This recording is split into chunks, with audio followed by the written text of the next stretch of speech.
ভিডিওটি junior homeopathic চিকিৎসক বন্ধুদের দেখানোর জন্য এবং শেখানোর জন্য। আজ বৃহস্পতিবার, চেম্বার বন্ধ, রোগী নেই। তবু মানুষ ভুল করে, অনেকে এসে যায়, অনেকে ফিরে যায়। আমি না থাকলে তো ফিরেই যাই।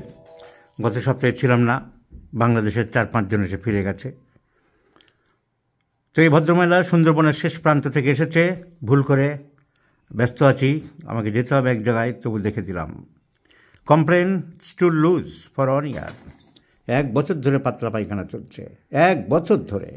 তার সাথে পেটে ব্যথা, পায়খানা লাগলে দেরি করতে পারে না, can not late, changeable stool with weakness, acidity, এসব আছে। মোট কথা abdominal disorders, loose stool, diarrhoea.